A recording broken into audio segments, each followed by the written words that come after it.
Through the Gates of the Silver Key by H.P. Lovecraft and E. Hoffmann Price. Chapter 1. In a vast room hung with strangely figured auras, and carpeted with Bukhara rugs of impressive age and workmanship, 4 men were sitting around a document-strewn table. From the far corners, where odd tripods of wrought iron were now and then replenished by an incredibly aged negro in somber livery, came the hypnotic fumes of olibanum, while in a deep niche on one side there ticked a curious coffin-shaped clock, whose dial bore baffling hieroglyphs, and whose 4 hands did not move in consonance with any time system known on this planet. It was a singular and disturbing room, but well fitted to the business then at hand. For there in the New Orleans home of this continent's greatest mystic, mathematician, and Orientalist, there was being settled at last the estate of a scarcely less great mystic, scholar, author, and dreamer, who had vanished from the face of the earth 4 years before. Randolph Carter, who had all his life sought to escape from the tedium and limitations of waking reality in the beckoning vistas of dreams and fabled avenues of other dimensions, disappeared from the sight of man on the 7th of October, 1928, at the age of 54. His career had been a strange and lonely one, and there were those who inferred from his curious novels many episodes more bizarre than any in his recorded history. His association with Harley Warren, the South Carolina mystic whose studies in the primal Nakhal language of the Himalayan priests had led to such outrageous conclusions, had been close.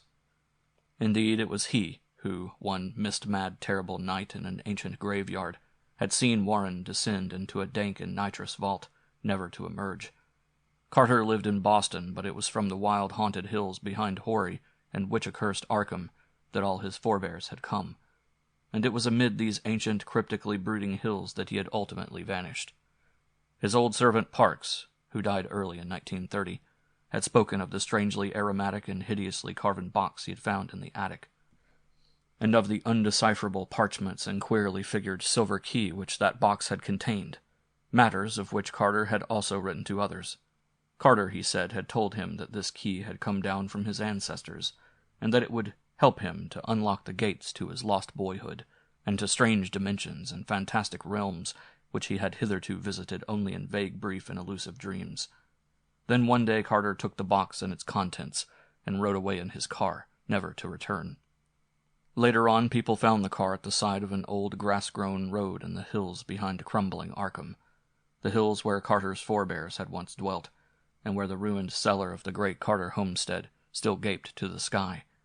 It was in a grove of tall elms nearby that another of the Carters had mysteriously vanished in 1781, and not far away was the half-rotted cottage where Goody Fowler, the witch, had brewed her ominous potions still earlier. The region had been settled in 1692 by fugitives from the witchcraft trials in Salem, and even now it bore a name for vaguely ominous things scarcely to be envisaged. Edmund Carter had fled from the shadow of Gallows Hill just in time, and the tales of his sorceries were many. Now it seemed his lone descendant had gone somewhere to join him. In the car they found the hideously carved box of fragrant wood, and the parchment which no man could read. The silver key was gone, presumably with Carter. Further than that, there was no certain clue. Detectives from Boston said that the fallen timbers of the old Carter place seemed oddly disturbed, and somebody found a handkerchief on the rock-ridged, sinisterly wooded slope behind the ruins near the dreaded cave called the Snake Den. It was then that the country legends about the Snake Den gained a new vitality. Farmers whispered of the blasphemous uses to which old Edmund Carter the wizard had put that horrible grotto, and added later tales about the fondness which Randolph Carter himself had had for it when a boy. In Carter's boyhood, the venerable gambrel-roofed homestead was still standing and tenanted by his great-uncle Christopher. He had visited there often and had talked singularly about the Snake Den. People remembered what he had said about a deep fissure and an unknown inner cave beyond, and speculated on the change he had shown after spending one whole memorable day in the cavern when he was 9. That was in October, too, and ever after that he had seemed to have an uncanny knack at prophesying future events. It had rained late in the night that Carter vanished, and no one was quite able to trace his footprints from the car. Inside the Snake Den all was amorphous liquid mud, owing to the copious seepage. Only the ignorant rustics whispered about the prints they thought they spied where the great elms overhang the road. and on the sinister hillside near the snake den where the handkerchief was found.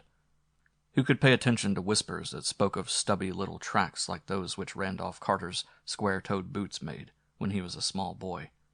It was as crazy a notion as that other whisper, that the tracks of old Benajah Corey's peculiar heelless boots had met the stubby little tracks in the road. Old Benajah had been the Carters' hired man when Randolph was young, but he had died 30 years ago.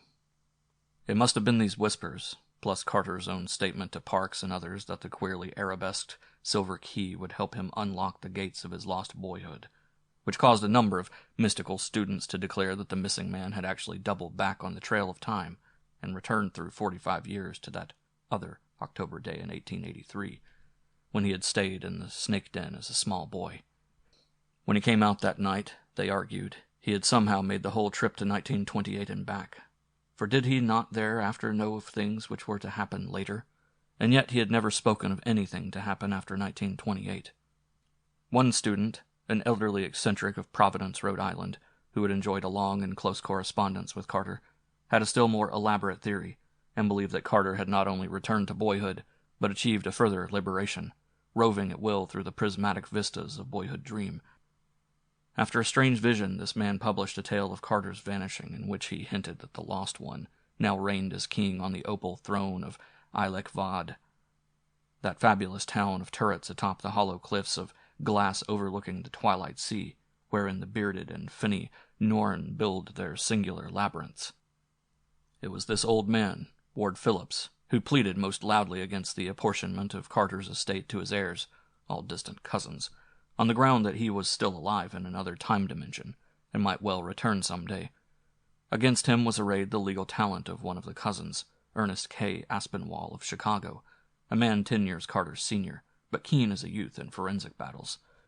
For 4 years the contest had raged, but now the time for apportionment had come, and this vast, strange room in New Orleans was to be the scene of the arrangements. It was the home of Carter's literary and financial executor, the distinguished Creole student of mysteries and Eastern antiquities, Etienne Laurent de Marigny. Carter had met de Marigny during the war, when they both served in the French Foreign Legion, and had at once cleaved to him because of their similar tastes and outlook.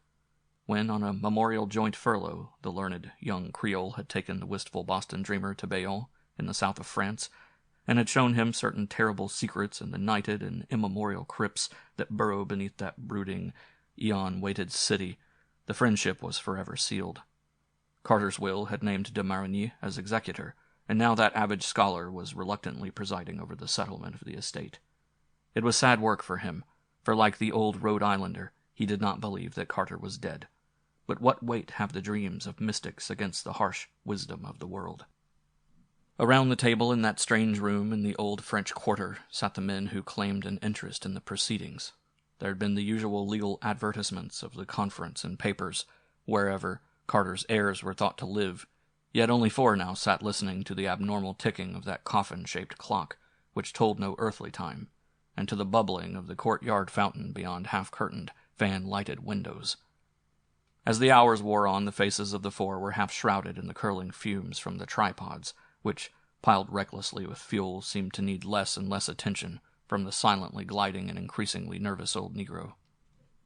There was Etienne de Marigny himself, slim, dark, handsome, mustached, and still young. Aspinwall, representing the heirs, was white-haired, apoplectic-faced, side-whiskered, and portly. Phillips, the Providence mystic, was lean, gray, long-nosed, clean-shaven, and stoop-shouldered. The 4th man was non-committal in age, lean with a dark-bearded, singularly immobile face of very regular contour, bound with the turban of a high-caste Brahmin, and having night-black, burning, almost irisless eyes, which seemed to gaze out from a vast distance behind the features.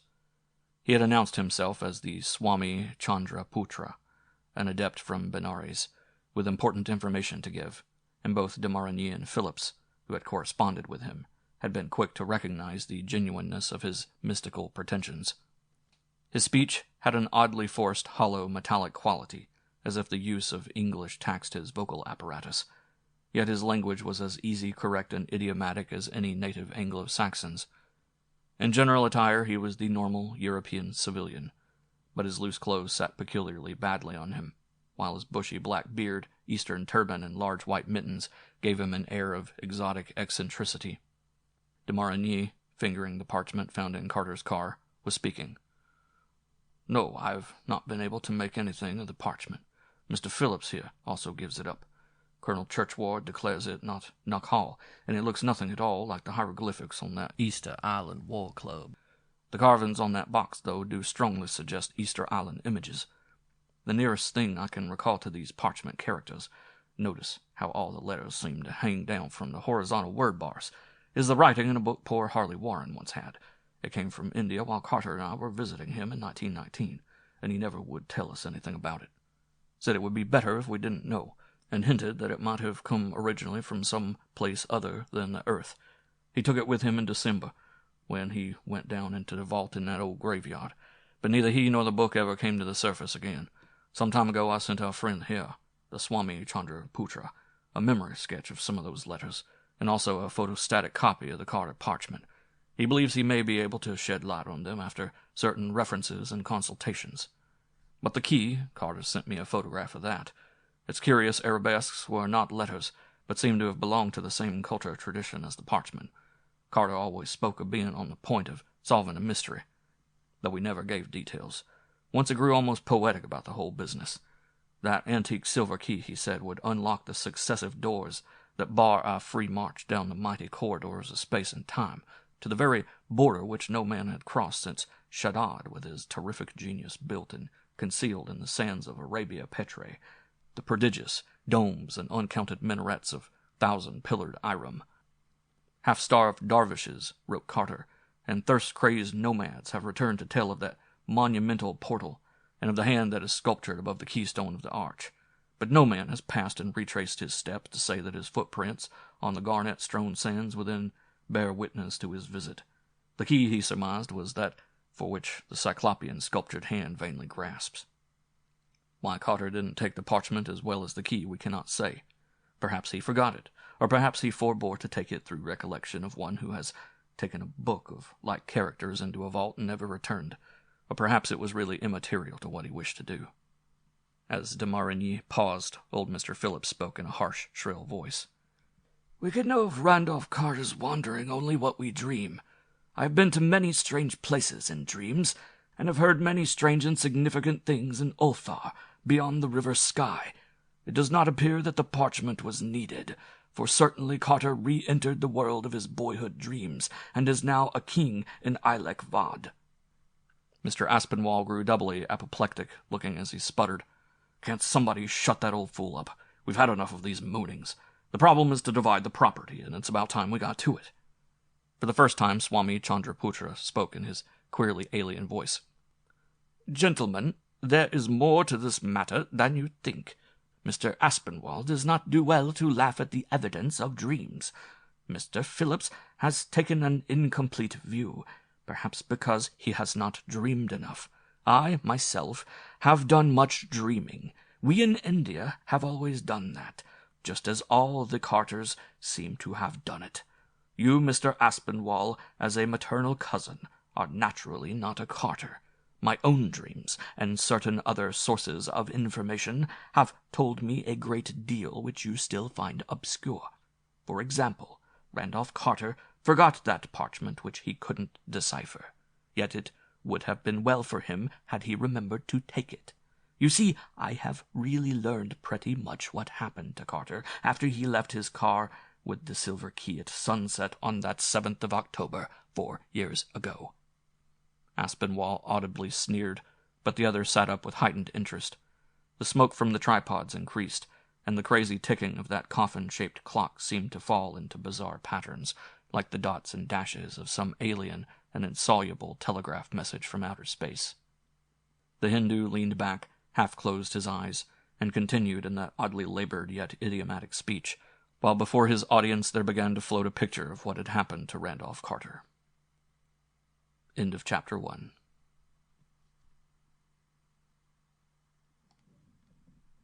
Chapter 2. The hills beyond Arkham are full of a strange magic. Something, perhaps, which the old wizard Edmund Carter called down from the stars and up from the crypts of nether earth when he fled there from Salem in 1692. As soon as Randolph Carter was back among them, he knew that he was close to one of the gates, which a few audacious, abhorred, and alien-souled men have blasted through Titan walls betwixt the world and the outside absolute. Here, he felt, and on this day of the year, he could carry out with success the message he had deciphered months before from the arabesques of that tarnished and incredibly ancient silver key. He knew now how it must be rotated, how it must be held up to the sun, and what syllables of ceremony must be intoned into the void at the 9th and last turning. In a spot as close to a dark polarity and induced gate as this, it could not fail in its primary functions. Certainly he would rest that night in the lost boyhood, for which he had never ceased to mourn. He got out of the car with the key in his pocket, walking uphill deeper and deeper into the shadowy core of that brooding, haunted countryside of winding road, vine-grown stone wall, black woodland, gnarled, neglected orchard, gaping, widowed, deserted farmhouse, and nameless ruin. At the sunset hour, when the distant spires of Kingsport gleamed in the ruddy blaze, he took out the key and made the needed turnings and intonations. Only later did he realize how soon the ritual had taken effect. Then, in the deepening twilight, he had heard a voice out of the past. Old Benajah Corey, his great-uncle's hired man. Had not old Benajah been dead for 30 years? 30 years before when? What was time? Where had he been? Why was it strange that Benajah should be calling him on the 7th of October, 1883? Was he not out later than Aunt Martha had told him to stay? What was this key in his blouse pocket, where his little telescope, given him by his father on his 9th birthday 2 months before, ought to be? Had he found it in the attic at home? Would it unlock the mystic pylon which his sharp eye had traced amidst the jagged rocks at the back of that inner cave behind the snake den on the hill? That was the place they always coupled with old Edmund Carter the wizard. People wouldn't go there, and nobody but him had ever noticed or squirmed through the root-choked fissure to that great black inner chamber with the pylon. Whose hands had carved that hint of a pylon out of the living rock? Old wizard Edmund's? Or others that he had conjured up and commanded? That evening little Randolph ate supper with Uncle Chris and Aunt Martha in the old gambrel roof farmhouse. Next morning he was up early and out through the twisted-bowed apple orchard to the upper timber lot, where the mouth of the snake den lurked black and forbidding amongst grotesque, overnourished oaks. A nameless expectancy was upon him, and he did not even notice the loss of his handkerchief as he fumbled in his blouse pocket to see if the queer silver key was safe. He crawled through the dark orifice with tense, adventurous assurance, lighting his way with matches taken from the sitting-room. In another moment he had wriggled through the root-choked fissure at the farther end, and was in the vast unknown inner grotto, whose ultimate rock wall seemed half like a monstrous and consciously shapen pylon. Before that dank, dripping wall he stood silent and awestruck, lighting one match after another as he gazed. Was that stony bulge above the keystone of the imagined arch really a gigantic sculptured hand? Then he drew forth the silver key, and made motions and intonations whose source he could only dimly remember. Was anything forgotten? He knew only that he wished to cross the barrier, to the untrammeled land of his dreams, and the gulfs where all dimensions dissolved in the absolute. End of Chapter 2.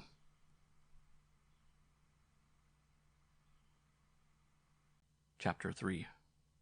What happened then is scarcely to be described in words. It is full of those paradoxes, contradictions, and anomalies which have no place in waking life, but which fill our more fantastic dreams and are taken as matters of course till we return to our narrow, rigid, objective world of limited causation and tri-dimensional logic. As the Hindu continued his tale, he had difficulty in avoiding what seemed even more than the notion of a man transferred through the years to boyhood, an air of trivial, puerile extravagance. Mr. Aspinwall, in disgust, gave an apoplectic snort and virtually stopped listening. For the rite of the silver key, as practiced by Randolph Carter in that black-haunted cave within a cave, did not prove unavailing. From the first gesture and syllable, an aura of strange, awesome mutation was apparent, a sense of incalculable disturbance and confusion in time and space, yet one which held no hint of what we recognize as motion and duration. Imperceptibly, such things as age and location ceased to have any significance whatever. The day before, Randolph Carter had miraculously leaped a gulf of years. Now there was no distinction between boy and man. There was only the entity, Randolph Carter, with a certain store of images which had lost all connection with terrestrial scenes and circumstances of acquisition. A moment before there had been an inner cave with vague suggestions of a monstrous arch and gigantic sculptured hand on the farther wall. Now there was neither cave nor absence of cave, neither wall nor absence of wall. There was only a flux of impressions, not so much visual as cerebral, amidst which the entity that was Randolph Carter experienced perceptions or registrations of all that his mind revolved on, yet without any clear consciousness of the way in which he received them. By the time the rite was over, Carter knew that he was in no region whose place could be told by Earth's geographers, and in no age whose date history could fix, for the nature of what was happening was not wholly unfamiliar to him. There were hints of it in the cryptical, Naqatic fragments, and a whole chapter in the forbidden Necronomicon of the mad Arab, Abdul al-Hazred, had taken on significance when he had deciphered the designs graven on the silver key.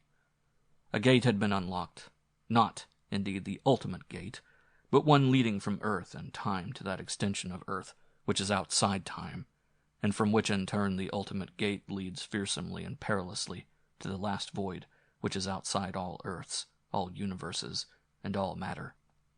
There would be a guide, and a very terrible one, a guide who had been an entity of Earth millions of years before, when man was undreamed of, and when forgotten shapes moved on a steaming planet building strange cities among whose last crumbling ruins the first mammals were to play. Carter remembered what the monstrous Necronomicon had vaguely and disconcertingly adumbrated concerning that guide. And while there are those, the mad Arab had written, who have dared to seek glimpses beyond the veil and to accept him as guide, they would have been more prudent had they avoided commerce with him, for it is written in the Book of Thoth how terrific is the price of a single glimpse. Nor may those who pass ever return, for in the vastnesses transcending our world are shapes of darkness that seize and bind.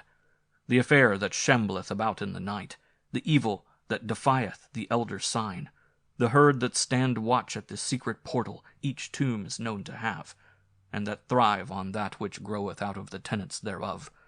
All these blacknesses are lesser than he who guardeth the gateway, he who will guide the rash one beyond all the worlds into the abyss of unnameable devourers. For he is Umrat Tawil, the most ancient one, which the scribe rendereth as the prolonged of life. Memory and imagination shaped dim half-pictures with uncertain outlines amidst the seething chaos, but Carter knew that they were of memory and imagination only. Yet he felt that it was not chance which built these things in his consciousness, but rather some vast reality, ineffable and undimensioned, which surrounded him and strove to translate itself into the only symbols he was capable of grasping. For no mind of earth may grasp the extensions of shape which interweave in the oblique gulfs outside time and the dimensions we know. There floated before Carter a cloudy pageantry of shapes and scenes which he somehow linked with Earth's primal, eon-forgotten past.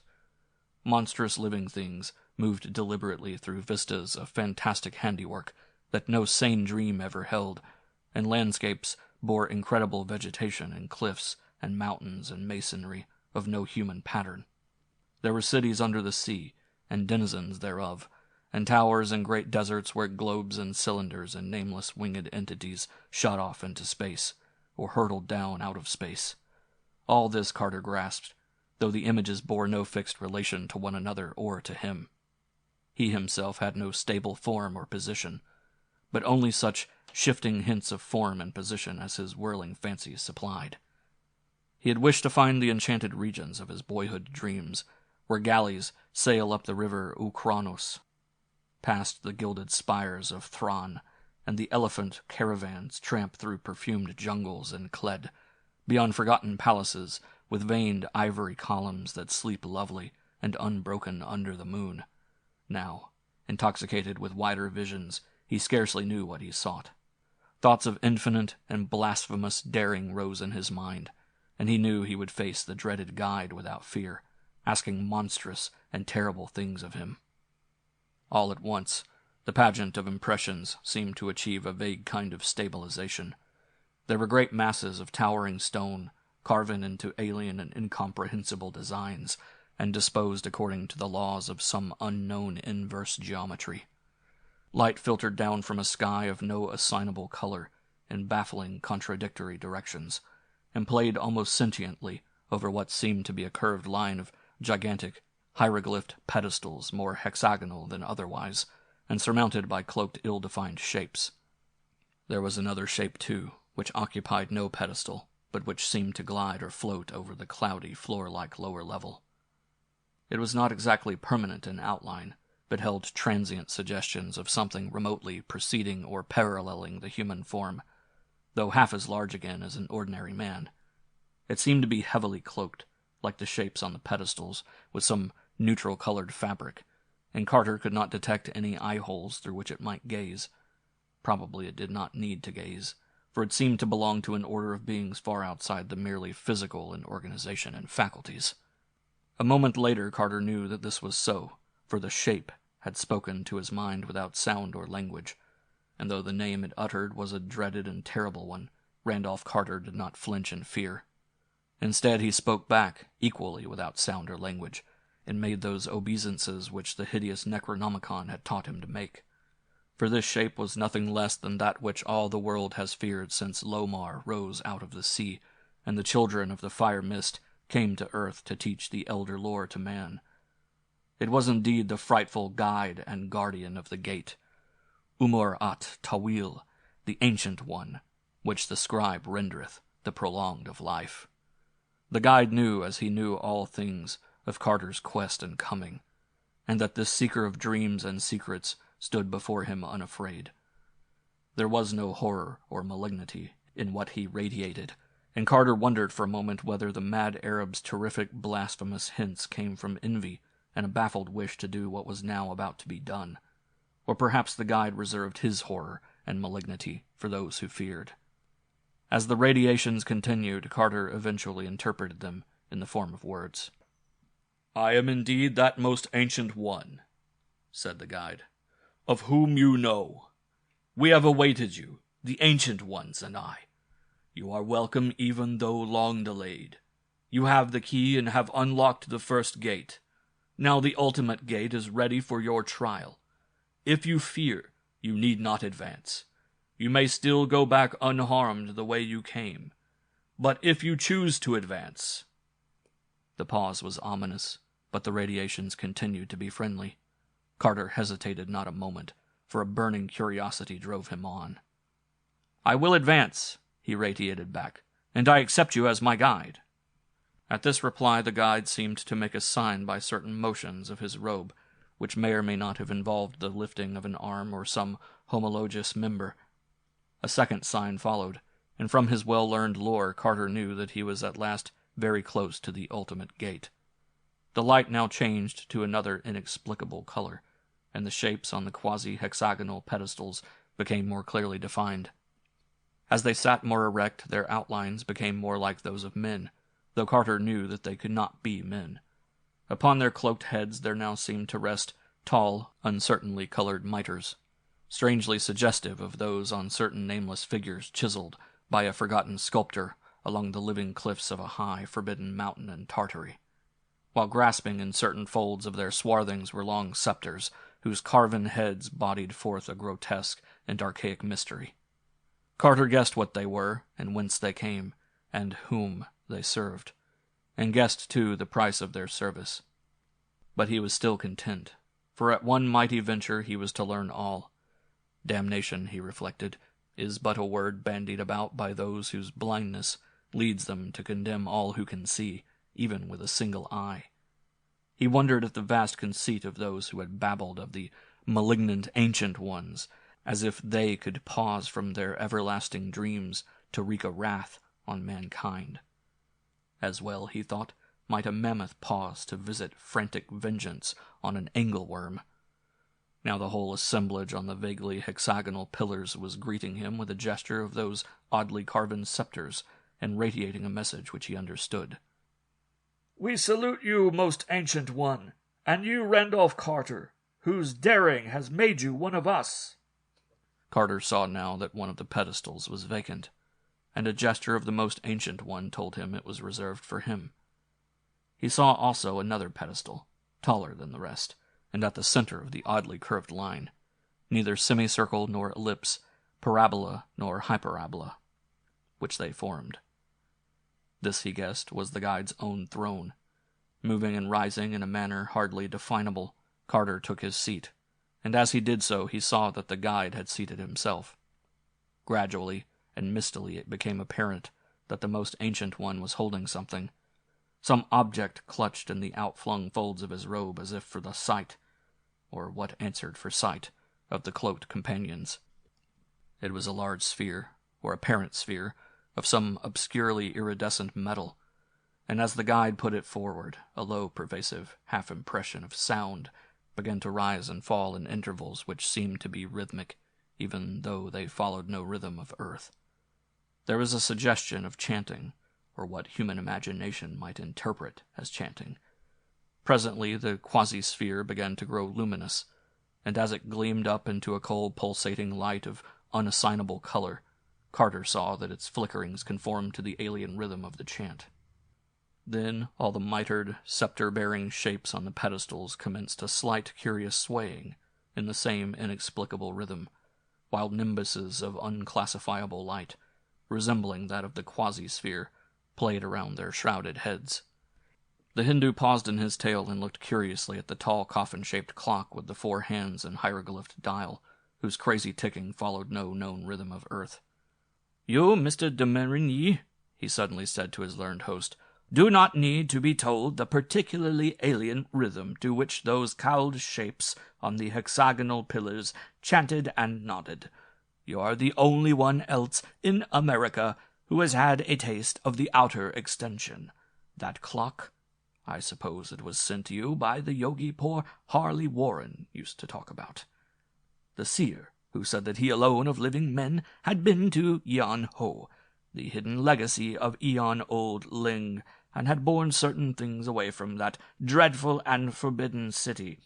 I wonder how many of its subtler properties you know. If my dreams and readings be correct, it was made by those who knew much of the first gateway.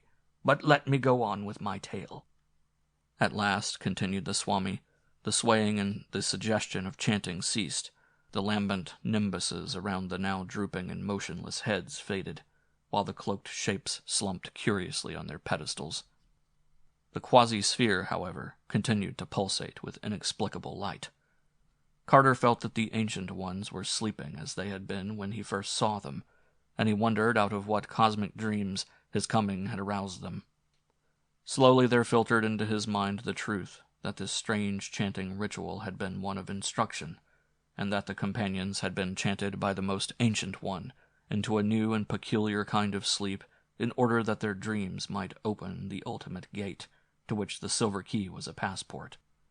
He knew that in the profundity of this deep sleep they were contemplating unplumbed vastnesses of utter and absolute outsideness, and that they were to accomplish that which his presence had demanded.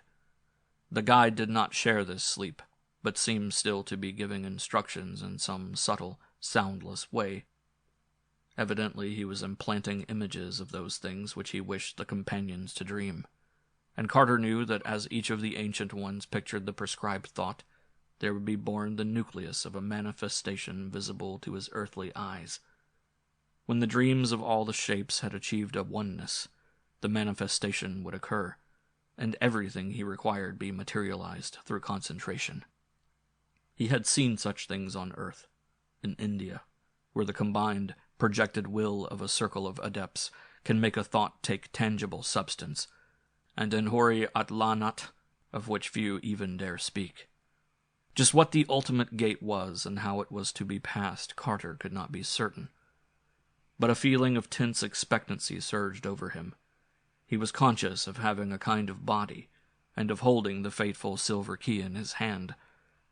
The masses of towering stone opposite him seemed to possess the evenness of a wall, toward the center of which his eyes were irresistibly drawn. And then suddenly he felt the mental currents of the most ancient one cease to flow forth. For the first time, Carter realized how terrific utter silence, mental and physical, may be. The earlier moments had never failed to contain some perceptible rhythm, if only the faint, cryptical pulse of the Earth's dimensional extension. But now the hush of the abyss seemed to fall upon everything. Despite his intimations of body, he had no audible breath, and the glow of Umar at Tawil's quasi-sphere had grown petrifiedly fixed and unpulsating. A potent nimbus, brighter than those which had played round the heads of the shapes, blazed frozenly over the shrouded skull of the terrible guide. A dizziness assailed Carter, and his sense of lost orientation waxed 1,000-fold. The strange lights seemed to hold the quality of the most impenetrable blacknesses heaped upon blacknesses, while about the Ancient Ones, so close on their pseudo-hexagonal thrones, there hovered an air of the most stupefying remoteness. Then he felt himself wafted into immeasurable depths, with waves of perfumed warmth lapping against his face. It was as if he floated in a torrid rose-tinctured sea, a sea of drugged wine, whose waves broke foaming against shores of brazen fire. A great fear clutched him as he half saw that vast expanse of surging sea lapping against its far-off coast. But the moment of silence was broken. The surgings were speaking to him in a language that was not of physical sound or articulate words. "The man of truth is beyond good and evil," intoned a voice that was not a voice. "The man of truth has written to all is one. The man of truth has learned that illusion is the one reality, and that substance is the great impostor." And now in that rise of masonry to which his eyes had been so irresistibly drawn, there appeared the outline of a titanic arch, not unlike that which he thought he had glimpsed so long ago in that cave within a cave, on the far unreal surface of the three-dimensioned earth. He realized that he had been using the silver key, moving it in accord with an unlearned and instinctive ritual, closely akin to that which had opened the inner gate. That rose-drunken sea which lapped his cheeks was, he realized, no more or less than the adamantine mass of the solid wall yielding before his spell, and the vortex of thought with which the Ancient Ones had aided his spell. Still guided by instinct and blind determination, he floated forward and through the ultimate gate. End of Chapter 3.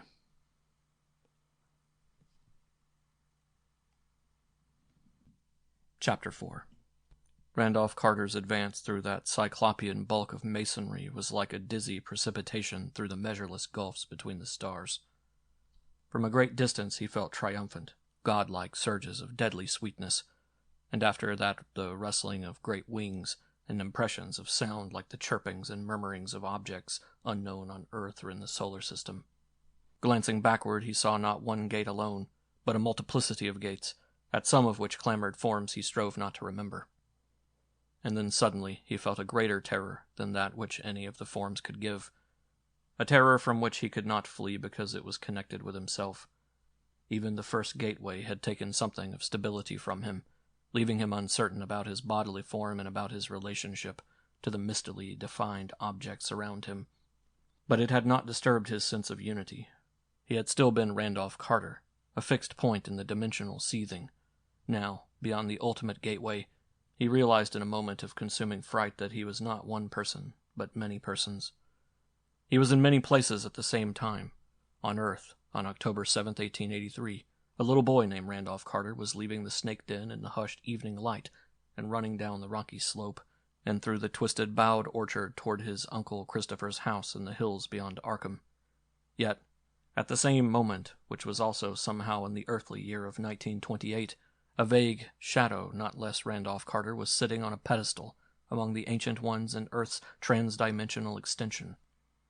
Here, too, was a third Randolph Carter, in the unknown and formless cosmic abyss beyond the ultimate gate.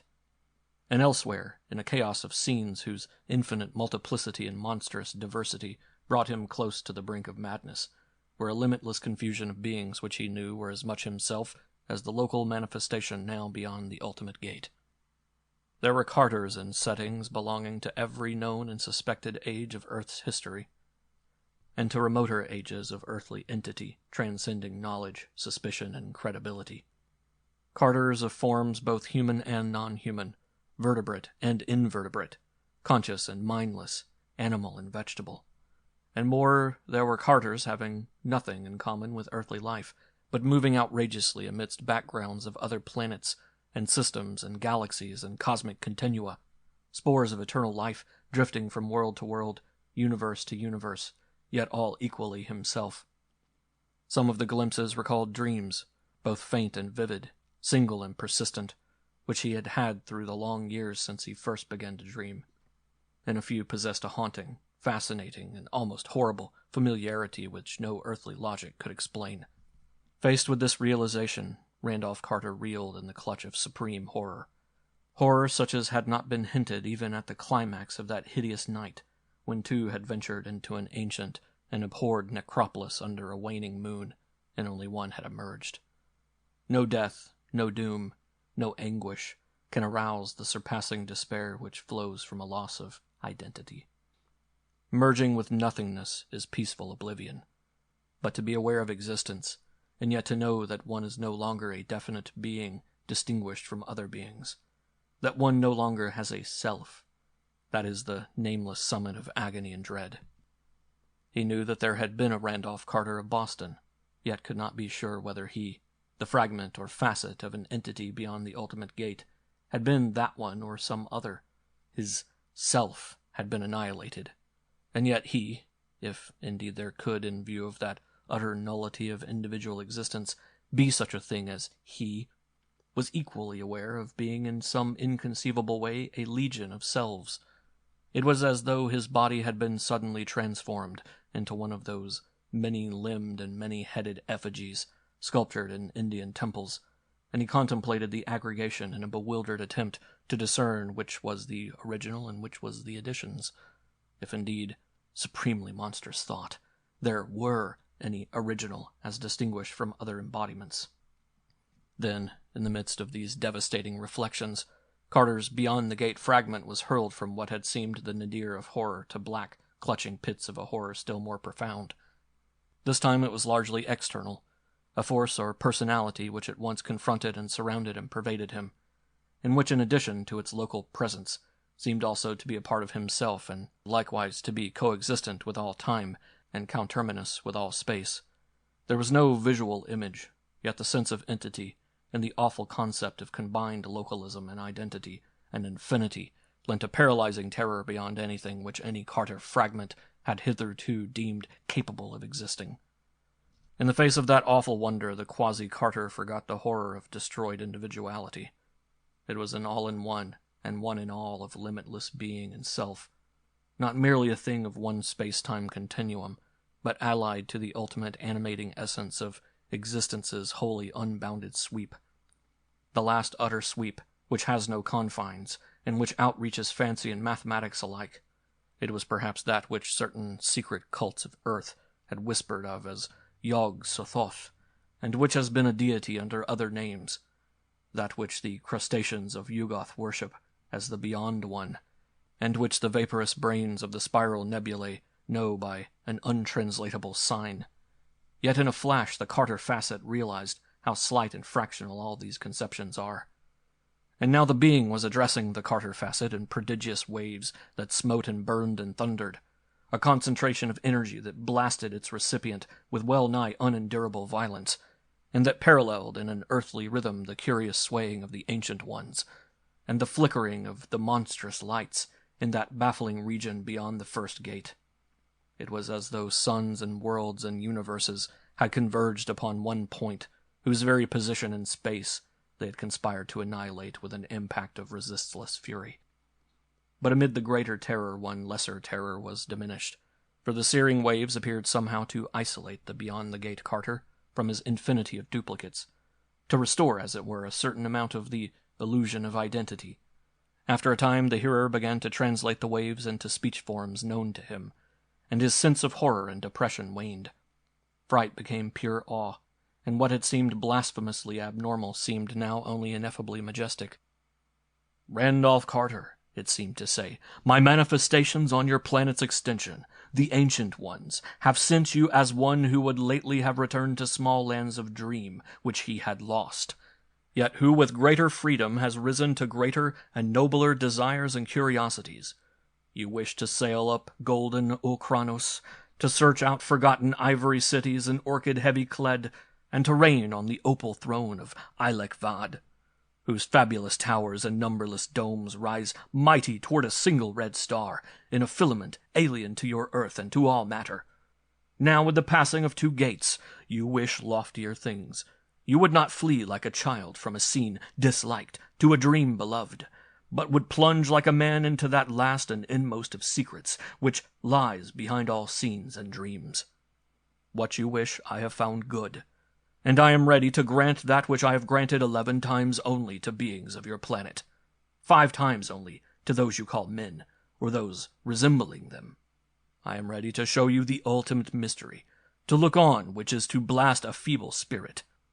Yet before you gaze full at that last and first of secrets, you may still wield a free choice, and return if you will through the 2 gates with the veil still unrent before your eyes.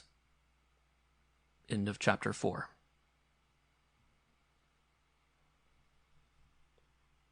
Chapter 5. A sudden shutting off of the waves left Carter in a chilling and awesome silence full of the spirit of desolation. On every hand pressed the illimitable vastness of the void, yet the seeker knew that the being was still there. After a moment he thought of words whose mental substance he flung into the abyss. I accept. I will not retreat. The waves surged forth again, and Carter knew that the being had heard. And now there poured from that limitless mind a flood of knowledge and explanation which opened new vistas to the seeker and prepared him for such a grasp of the cosmos as he had never hoped to possess. He was told how childish and limited is the notion of a tri-dimensional world, and what an infinity of directions there are besides the known directions of up, down, forward, backward, right, left. He was shown the smallness and tinsel emptiness of the little earth gods, with their petty human interests and connections, their hatreds, rages, loves, and vanities, their craving for praise and sacrifice, and their demands for faiths contrary to reason and nature. While most of the impressions translated themselves to Carter as words, there were others to which other senses gave interpretation. Perhaps with eyes and perhaps with imagination, he perceived that he was in a region of dimensions beyond those conceivable to the eye and brain of man. He saw now, in the brooding shadows of that which had been first a vortex of power, and then an illimitable void, a sweep of creation that dizzied his senses.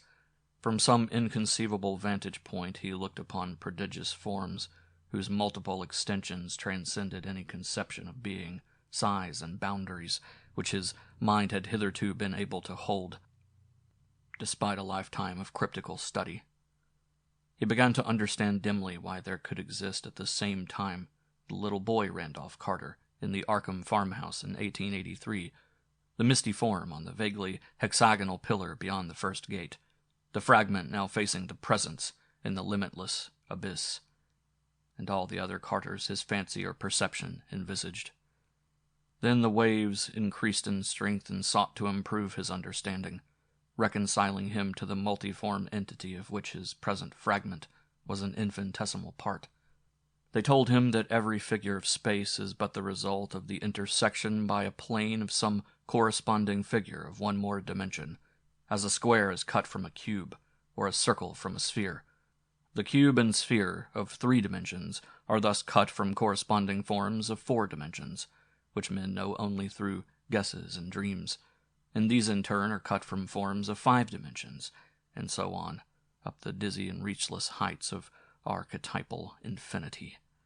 The world of men and of the gods of men is merely an infinitesimal phase of an infinitesimal thing, the 3-dimensional phase of that small wholeness reached by the first gate, where Umar at-Tawil dictates dreams to the ancient ones, though men hail it as reality, and brand thoughts of its many-dimensioned original as unreality. It is in truth the very opposite. That which we call substance and reality is shadow and illusion, and that which we call shadow and illusion is substance and reality. Time, the waves went on, is motionless, and without beginning or end. That it has motion and is the cause of change is an illusion. Indeed, it is itself really an illusion, for except to the narrow sight of beings and limited dimensions, there are no such things as past, present, and future. Men think of time only because of what they call change, yet that too is illusion. All that was and is to be exists simultaneously. These revelations came with a godlike solemnity which left Carter unable to doubt. Even though they lay almost beyond his comprehension, he felt that they must be true in the light of that final cosmic reality, which belies all local perspectives and narrow partial views. And he was familiar enough with profound speculations to be free from the bondage of local and partial conceptions. Had his whole quest not been based upon a faith in the unreality of the local and partial? After an impressive pause, the waves continued, saying that what the denizens of few-dimensioned zones call change is merely a function of their consciousness, which views the external world from various cosmic angles. As the shapes produced by the cutting of a cone seem to vary with the angles of cutting, being circle, ellipse, parabola, or hyperbola, according to that angle, yet without any change in the cone itself, so do the local aspects of an unchanged and endless reality seem to change with the cosmic angle of regarding. To this variety of angles of consciousness, the feeble beings of the inner worlds are slaves, since with rare exceptions they cannot learn to control them. Only a few students of forbidding things have gained inklings of this control, and have thereby conquered time and change. But the entities outside the gates command all angles, and view the myriad parts of the cosmos in terms of fragmentary change involving perspective, or of the changeless totality beyond perspective, in accordance with their will. As the waves paused again, Carter began to comprehend, vaguely and terrifiedly, the ultimate background of that riddle of lost individuality which had at first so horrified him.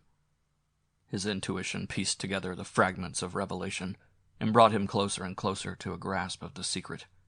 He understood that much of the frightful revelation would have come upon him, splitting up his ego amongst myriads of earthly counterparts inside the first gate, had not the magic of Umar at-Tawil kept it from him in order that he might use the silver key with precision for the ultimate gate's opening.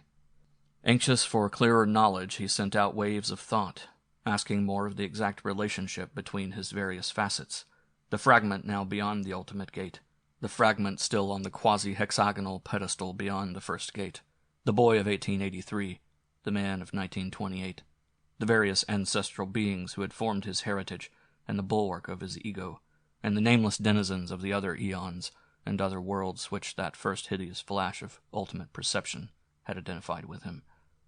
Slowly the waves of the being surged out in reply, trying to make plain what was almost beyond the reach of an earthly mind. All descended lines of beings of the finite dimensions continued the waves, and all stages of growth in each one of these beings are merely manifestations of one archetypal and eternal being in the space outside dimensions.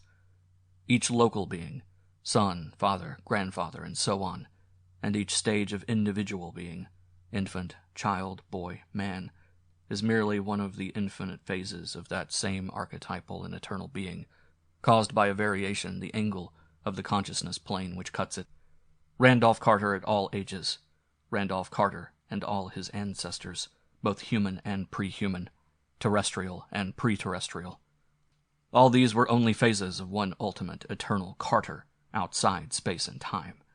Phantom projections, differentiated only by the angle at which the plane of consciousness happened to cut the eternal archetype in each case. A slight change of angle could turn the student of today into the child of yesterday, could turn Randolph Carter into that wizard, Edmund Carter, who fled from Salem to the hills behind Arkham in 1692, or that Pickman Carter, who in the year 2169 would use strange means in repelling the Mongol hordes from Australia, could turn a human Carter into one of those earlier entities which had dwelt in primal Hyperborea and worshipped black plastic Sothagwa after flying down from Kythamil, the double planet that once revolved around Arcturus, could turn a terrestrial Carter to a remotely ancestral and doubtfully shaped dweller on Kythamil itself, or a still remoter creature of transgalactic Stronti, or a four-dimensioned gaseous consciousness, in an older space-time continuum, or a vegetable brain of the future on a dark radioactive comet of inconceivable orbit, and so on in endless cosmic cycle. The archetypes, throbbed the waves, are the people of the ultimate abyss, formless, ineffable, and guessed at only by rare dreamers on the low-dimensioned worlds. Chief among such was this informing being itself, which indeed was Carter's own archetype. The glutless zeal of Carter and all his forebears for forbidden cosmic secrets was a natural result of derivation from the supreme archetype. On every world all great wizards, all great thinkers, all great artists are facets of it. Almost stunned with awe, and with a kind of terrifying delight, Randolph Carter's consciousness did homage to that transcendent entity from which it was derived. As the waves paused again, he pondered in the mighty silence, thinking of strange tributes, stranger questions, and still stranger requests. Curious concepts flowed conflictingly through a brain dazed with unaccustomed vistas and unforeseen disclosures. It occurred to him that, if these disclosures were literally true, he might bodily visit all those infinitely distant ages and parts of the universe which he had hitherto known only in dreams, could he but command the magic to change the angle of his consciousness plane. And did not the Silver Key supply that magic? Had it not first changed him from a man in 1928 to a boy in 1883, and then to something quite outside time? Oddly, despite his present apparent absence of body, he knew that the key was still with him. While the silence still lasted, Randolph Carter radiated forth the thoughts and questions which assailed him. He knew that in this ultimate abyss he was equidistant from every facet of his archetype, human or non-human, terrestrial or extraterrestrial, galactic or transgalactic, and his curiosity regarding the other phases of his being, especially those phases which were farthest from an earthly 1928 in time and space, or which had most persistently haunted his dreams throughout life, was at fever heat. He felt that his archetypal entity could at will send him bodily to any of these phases of bygone and distant life by changing his consciousness plane, and despite the marvels he had undergone, he burned for the further marvel of walking in the flesh through those grotesque and incredible scenes which visions of the night had fragmentarily brought him. Without definite intention, he was asking the presence for access to a dim, fantastic world whose 5 multicolored suns, alien constellations, dizzily black crags, clawed, tapir-snouted denizens, bizarre metal towers, unexplained tunnels, and cryptical floating cylinders had intruded again and again upon his slumbers. That world, he felt vaguely, was in all the conceivable cosmos, the one most freely in touch with others, and he longed to explore the vistas whose beginnings he had glimpsed, and to embark through space to those still remoter worlds with which the clawed, snouted denizens trafficked. There was no time for fear. As at all crises of his strange life, sheer cosmic curiosity triumphed over everything else. When the waves resumed their awesome pulsing, Carter knew that his terrible request was granted. The being was telling him of the nighted gulfs through which he would have to pass, of the unknown quintuple star in an unsuspected galaxy around which the alien world revolved, and of the burrowing inner horrors against which the clawed, snouted race of that world perpetually fought. It told him, too, of how the angle of his personal consciousness plane and the angle of his consciousness plane regarding the space-time elements of the sought-for world would have to be tilted simultaneously in order to restore that world the Carter facet which had dwelt there. The presence warned him to be sure of his symbols if he wished ever to return from the remote and alien world he had chosen, and he radiated back an impatient affirmation, confident that the silver key which he felt was with him and which he knew had tilted both world and personal planes in throwing him back to 1883, contained those symbols which were meant. And now the being, grasping his impatience, signified its readiness to accomplish the monstrous precipitation. The waves abruptly ceased, and there supervened a momentary stillness tense with nameless and dreadful expectancy. Then, without warning, came a whirring and drumming that swelled to a terrific thundering. Once again Carter felt himself the focal point of an intense concentration of energy, which smote and hammered and seared unbearably in the now familiar rhythm of outer space, and which he could not classify as either the blasting heat of a blazing star or the all-petrifying cold of the ultimate abyss. Bands and rays of color utterly foreign to any spectrum of our universe played and wove and interlaced before him, and he was conscious of a frightful velocity of motion. He caught one fleeting glimpse of a figure sitting alone upon a cloudy throne more hexagonal than otherwise. End of Chapter 5.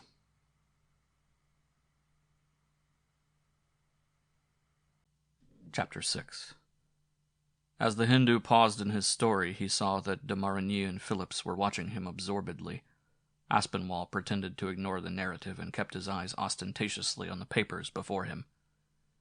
The alien-rhythmed ticking of the coffin-shaped clock took on a new and portentous meaning, while the fumes from the choked, neglected tripods wove themselves into fantastic and inexplicable shapes, and formed disturbing combinations with the grotesque figures of the draft-swayed tapestries. The old Negro who had tended them was gone. Perhaps some growing tension had frightened him out of the house. An almost apologetic hesitancy hampered the speaker as he resumed in his oddly labored yet idiomatic voice. "You have found these things of the abyss hard to believe," he said, "but you will find the tangible and material things ahead still harder. That is the way of our minds. Marvels are doubly incredible when brought into 3 dimensions, from the vague regions of possible dream. I shall not try to tell you much. That would be another and very different story. I will tell you only what you absolutely have to know." Carter, after that final vortex of alien and polychromatic rhythm, had found himself in what for a moment he thought was his old insistent dream. He was, as many a night before, walking amidst throngs of clawed, snouted beings through the streets of a labyrinth of inexplicably fashioned metal under a blaze of diverse solar color. And as he looked down, he saw that his body was like those of the others, rugose, partly squamous, and curiously articulated in a fashion mainly insect-like, yet not without a caricaturish resemblance to the human outline. The silver key was still in his grasp, though held by a noxious-looking claw. In another moment the dream sense vanished, and he felt rather as one just awakened from a dream. The ultimate abyss, the being, the entity of absurd, outlandish race called Randolph Carter, on a world of the future not yet born. Some of these things were parts of the persistent, recurrent dreams of the wizard Zakaba on the planet Yadith. They were too persistent. They interfered with his duties in weaving spells to keep the frightful doles in their burrows, and became mixed up with his recollections of the myriad real worlds he had visited in light-beam envelopes. And now they had become quasi-real as never before.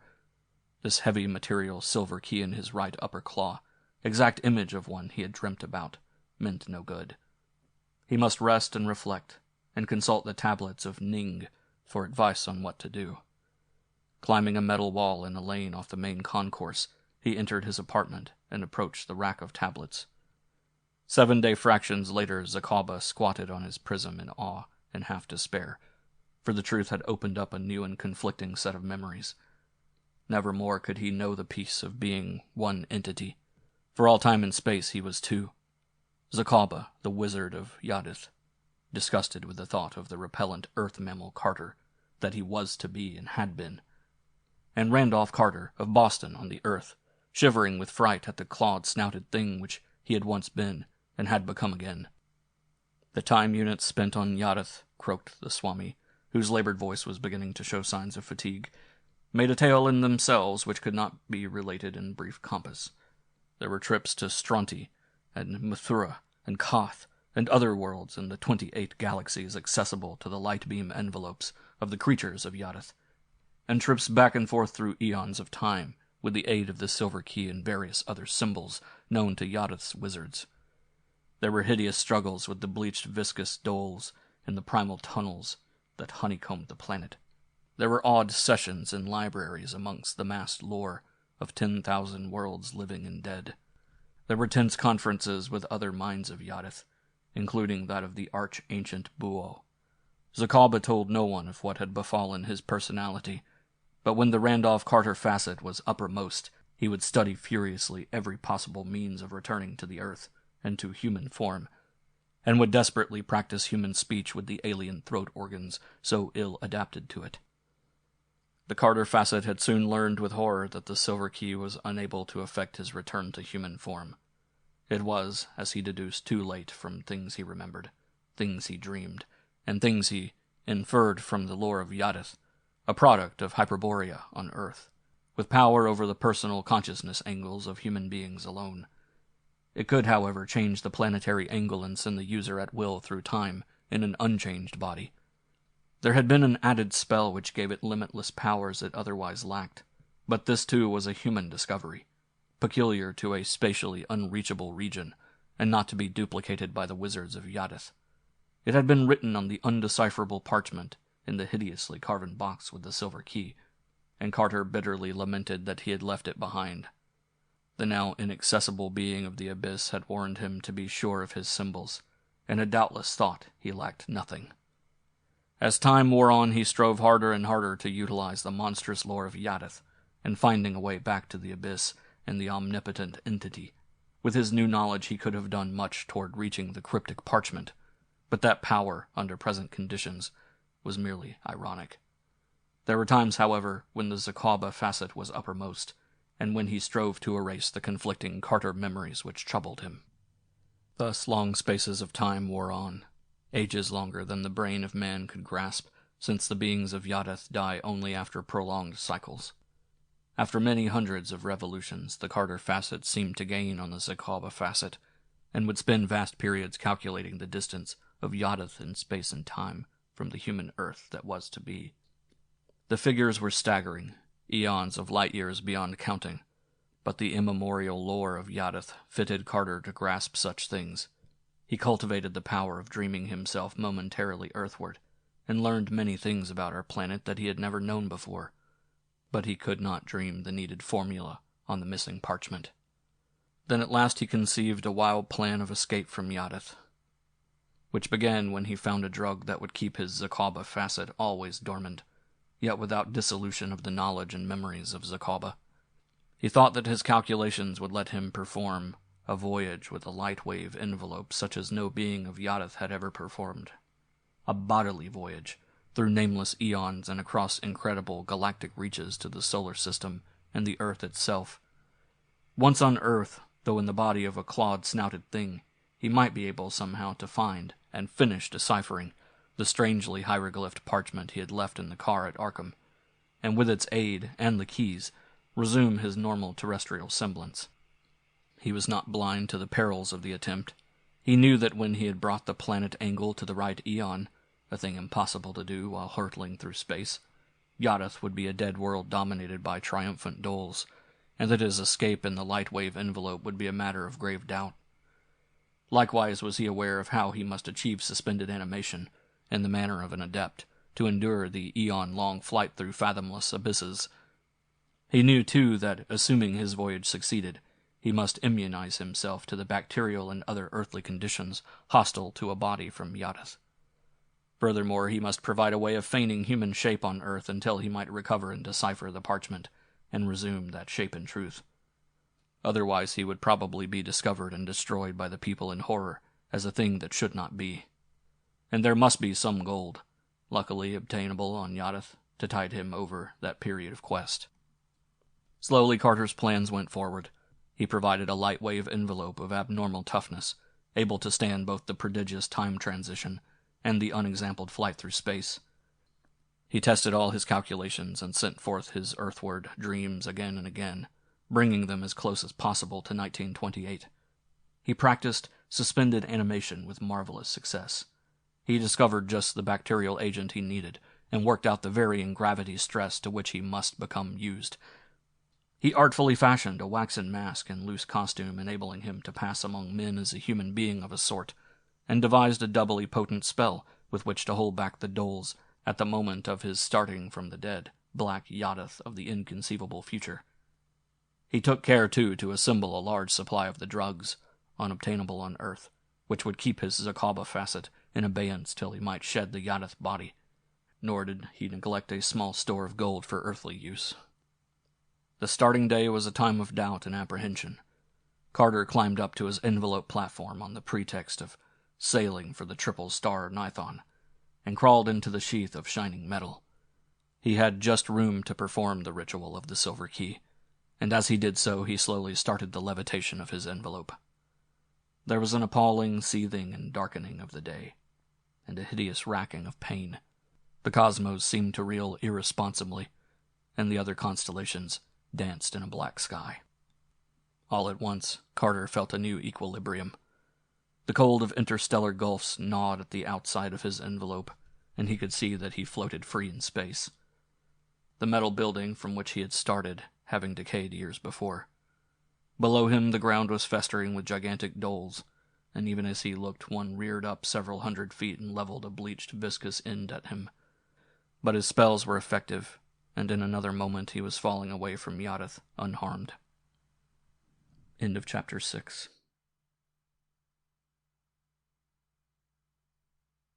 Chapter 7.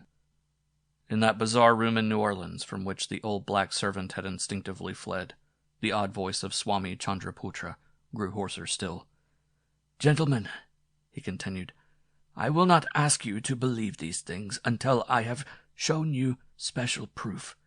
Accept it then as a myth when I tell you of the thousands of light years, thousands of years of time, and uncounted billions of miles that Randolph Carter hurtled through space as a nameless alien entity in a thin envelope of electron-activated metal.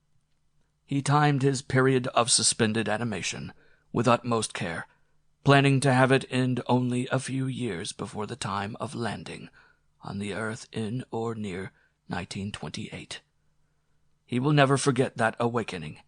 Remember, gentlemen, that before that eon-long sleep, he had lived consciously for thousands of terrestrial years amidst the alien and horrible wonders of Yadith.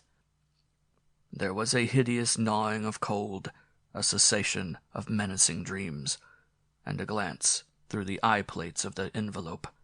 Stars, clusters, nebulae on every hand, and at last their outlines bore some kinship to the constellations of Earth that he knew.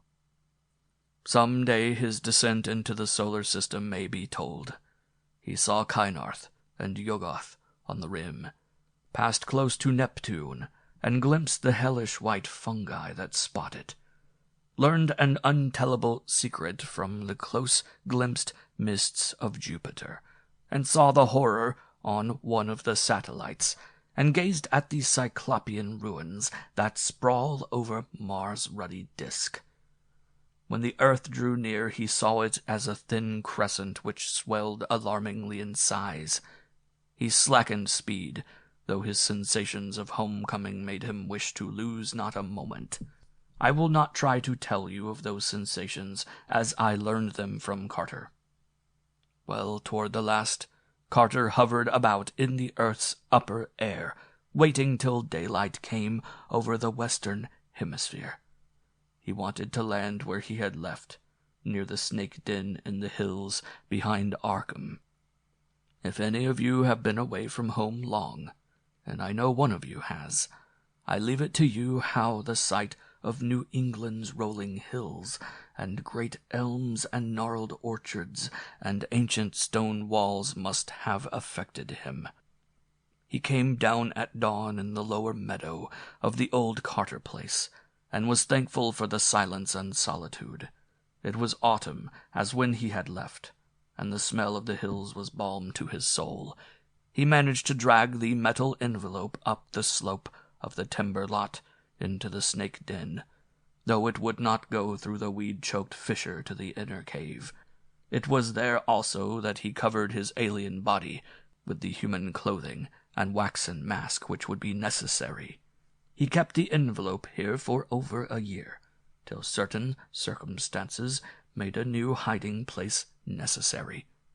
He walked to Arkham, incidentally practicing the management of his body in human posture and against terrestrial gravity, and got his gold changed to money at a bank. He also made some inquiries, posing as a foreigner ignorant of much English, and found that the year was 1930, only 2 years after the goal he had aimed at. Of course his position was horrible. Unable to assert his identity, forced to live on guard every moment, with certain difficulties regarding food, and with a need to conserve the alien drug which kept his Zakoba facet dormant, he felt that he must act as quickly as possible. Going to Boston and taking a room in the decaying West End, where he could live cheaply and inconspicuously, he at once established inquiries concerning Randolph Carter's estate and effects. It was then that he learned how anxious Mr. Aspinwall here was to have the estate divided, and how valiantly Mr. de Marigny and Mr. Phillips strove to keep it intact. The Hindu bowed, though no expression crossed his dark, tranquil, and thickly bearded face. Indirectly, he continued, Carter secured a good copy of the missing parchment, and began working on its deciphering. I am glad to say that I was able to help in all this, for he appealed to me quite early, and through me came in touch with other mystics throughout the world. I went to live with him in Boston, a wretched place in Chambers Street. As for the parchment, I am pleased to help Mr. de Marigny in his perplexity. To him let me say that the language of those hieroglyphics is not Nakal, but Relayan, which was brought to earth by the spawn of Cthulhu countless ages ago. It is, of course, a translation. There was an Hyperborean original millions of years earlier in the primal tongue of Sathyo. There was more to decipher that Carter had looked for, but at no time did he give up hope. Early this year he made great strides through a book he imported from Nepal, and there is no question but that he will win before long.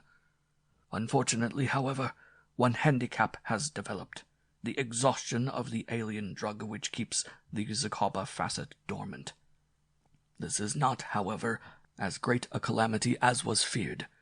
Carter's personality is gaining in the body, and when Zakoba comes uppermost, for shorter and shorter periods, and now only when evoked by some unusual excitement, he is generally too dazed to undo any of Carter's work. He cannot find the metal envelope that would take him back to Yardath, for although he almost did once, Carter hid it anew at a time when the Zakoba facet was wholly latent. All the harm he has done is to frighten a few people and create certain nightmare rumors among the Poles and Lithuanians of Boston's West End. So far he has never injured the careful disguise prepared by the Carter facet, though he sometimes throws it off so that parts have to be replaced. I have seen what lies beneath, and it is not good to see. A month ago Carter saw the advertisement of this meeting, and knew that he must act quickly to save his estate. He could not wait to decipher the parchment and resume his human form. Consequently, he deputed me to act for him. Gentlemen, I say to you that Randolph Carter is not dead, that he is temporarily in an anomalous condition, but that within 2 or 3 months at the outside he will be able to appear in proper form and demand the custody of his estate. I am prepared to offer proof if necessary. Therefore I beg that you will adjourn this meeting for an indefinite period. End of chapter 7.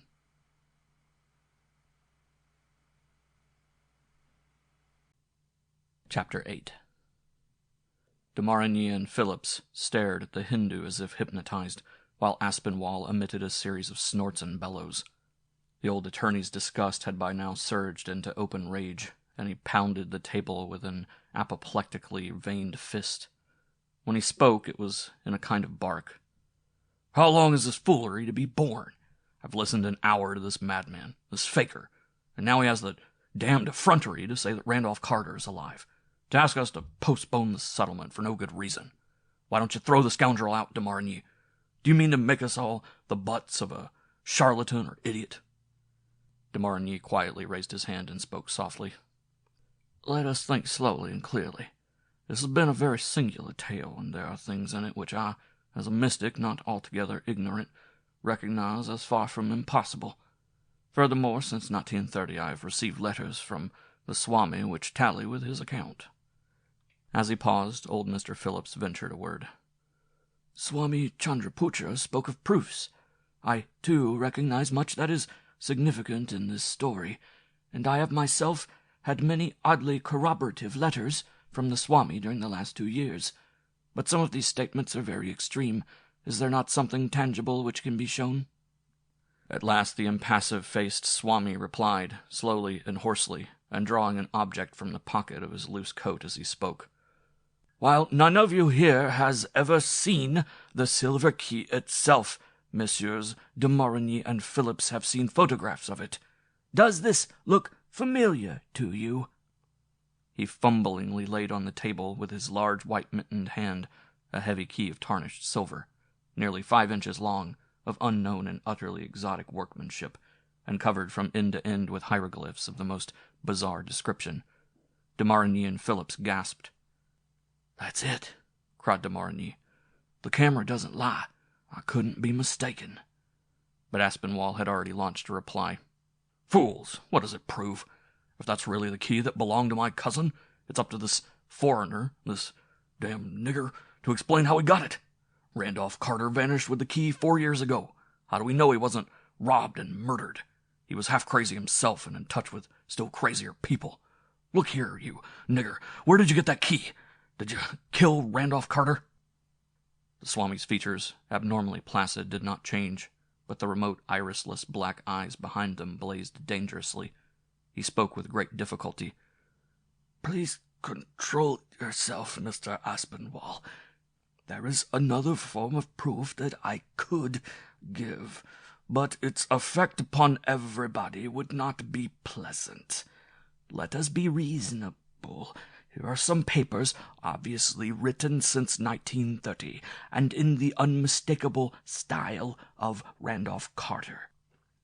He clumsily drew a long envelope from inside his loose coat and handed it to the sputtering attorney, as de Morigny and Phillips watched with chaotic thoughts and a dawning feeling of supernal wonder. "Of course, the handwriting is almost illegible, but remember that Randolph Carter now has no hands well adapted to forming human script." Aspinwall looked through the papers hurriedly, and was visibly perplexed. But he did not change his demeanor. The room was tense with excitement and nameless dread, and the alien rhythm of the coffin-shaped clock had an utterly diabolic sound to de Morigny and Phillips, though the lawyer seemed affected not at all. Aspinwall spoke again. "These look like clever forgeries. If they aren't, they may mean that Randolph Carter has been brought under the control of people with no good purpose. There's only one thing to do. Have this faker arrested. De Morigny, will you telephone for the police?" "Let us wait," answered their host. "I do not think this case calls for the police. I have a certain idea. Mr. Aspinwall, this gentleman is a mystic of real attainments. He said he is in the confidence of Randolph Carter. Will it satisfy you if he can answer certain questions which could be answered only by one such confidence? I know Carter and can ask such questions. Let me get a book which I think will make a good test." He turned toward the door to the library. Phillips dazedly followed in a kind of automatic way. Aspinwall remained where he was, studying closely the Hindu who confronted him with abnormally impassive face. Suddenly, as Chandraputra clumsily restored the silver key to his pocket, the lawyer emitted a guttural shout. "Hey, by heaven, I've got it! This rascal is in disguise. I don't believe he's an East Indian at all. That face, it isn't a face but a mask. I guess his story put that into my head, but it's true. It never moves, and that turban and beard hide the edges. This fellow's a common crook. He isn't even a foreigner. I've been watching his language. He's a Yankee of some sort, and look at those mittens. He knows his fingerprints could be spotted. Damn you, I'll pull that thing off." "Stop!" The hoarse, oddly alien voice of the Swami held a tone beyond all mere earthly fright. "I told you there was another form of proof which I could give if necessary, and I warned you not to provoke me to it. This red-faced old meddler is right. I'm not really an East Indian. This face is a mask, and what it covers is not human. You others have guessed. I felt that minutes ago. It wouldn't be pleasant if I took that mask off. Let it alone, Ernest. I may as well tell you that I am Randolph Carter." No one moved. Aspinwall snorted and made vague motions. De Marigny and Phillips, across the room, watched the workings of the red face and studied the back of the turbaned figure that confronted him. The clock's abnormal ticking was hideous, and the tripod fumes and swaying auras danced a dance of death. The half-choking lawyer broke the silence. "No, you don't, you crook! You can't scare me. You've reasons of your own for not wanting that mask off. Maybe we'd know who you are. Off with it." As he reached forward, the Swami seized his hand with one of his own clumsily mittened members, evoking a curious cry of mixed pain and surprise. De Marigny started toward the two, but paused confused as the pseudo-Hindu's shout of protest changed to a wholly inexplicable rattling and buzzing sound. Aspinwall's red face was furious, and with his free hand he made another lunge at his opponent's bushy beard. This time he succeeded in getting a hold, and at his frantic tug the whole waxen visage came loose from the turban and clung to the lawyer's apoplectic fist. As it did so, Aspinwall uttered a frightful, gurgling cry, and Phillips and De Marigny saw his face convulsed with a wilder, deeper, and more hideous epilepsy of stark panic than ever they had seen on human countenance before. The pseudo-Swami had meanwhile released his other hand and was standing as if dazed, making buzzing noises of a most abnormal quality. Then the turbaned figure slumped oddly into a posture scarcely human, and began a curious, fascinated sort of shuffle toward the coffin-shaped clock that ticked out its cosmic and abnormal rhythm. His now uncovered face was turned away, and De Marigny and Phillips could not see what the lawyer's act had disclosed. Then their attention was turned to Aspinwall, who was sinking ponderously to the floor. The spell was broken, but when they reached the old man, he was dead. Turning quickly to the shuffling Swami's receding back, De Marigny saw one of the great white mittens drop listlessly off a dangling arm. The fumes of the alabanum were thick, and all could be glimpsed of the revealed hand was something long and black. Before the Creole could reach the retreating figure, old Mr. Phillips laid a restraining hand on his shoulder. "Don't," he whispered. "We don't know what we're up against. That other facet, Zakaba, the wizard of Yadath." The turbaned figure had now reached the abnormal clock, and the watchers saw through the dense fumes a blurred black claw fumbling with the tall, hieroglyphed door. The fumbling made a queer clicking sound. Then the figure entered the coffin-shaped case and pulled the door shut after it. De Marigny could no longer be restrained, but when he reached and opened the clock it was empty. The abnormal ticking went on, beating out the dark cosmic rhythm which underlies all mystical gate openings. On the floor the great white mitten, and the dead man with a bearded mask clutched in his hand, had nothing further to reveal. A year passed and nothing has been heard of Randolph Carter. His estate is still unsettled. The Boston address from which one Swami Chandraputra sent inquiries to various mystics in 1930, 31, and 32 was indeed tenanted by a strange Hindu, but he left shortly before the date of the New Orleans conference, and has never been seen since. He was said to be dark, expressionless, and bearded, and his landlord thinks the swarthy mask, which was duly exhibited, looks very much like him. He was never, however, suspected of any connection with the nightmare apparitions whispered of by local Slavs. The hills behind Arkham were searched for the metal envelope, but nothing of the sort was ever found. However, a clerk in Arkham's First National Bank does recall a queer turbaned man who cashed an odd bit of gold bullion in October 1930. De Marigny and Phillips scarcely know what to make of the business. After all, what was proved? There was a story. There was a key which might have been forged from one of the pictures Carter had freely distributed in 1928. There were papers, all indecisive. There was a masked stranger, but who now living saw behind the mask? Amid the strain and the alabanum fumes, that act of vanishing in the clock might easily have been a dual hallucination. Hindus know much of hypnotism. Reason proclaims the Swami a criminal with designs on Randolph Carter's estate, but the autopsy said that Aspinwall had died of shock. Was it rage alone which caused it? And some things in that story. In a vast room hung with strangely figured auras and filled with alabanum fumes, Etienne Laurent de Marigny often sits listening with vague sensations to the abnormal rhythm of that hieroglyphed, coffin-shaped clock. End of Chapter 8. End of Through the Gates of the Silver Key by H.P. Lovecraft and E. Hoffmann Price.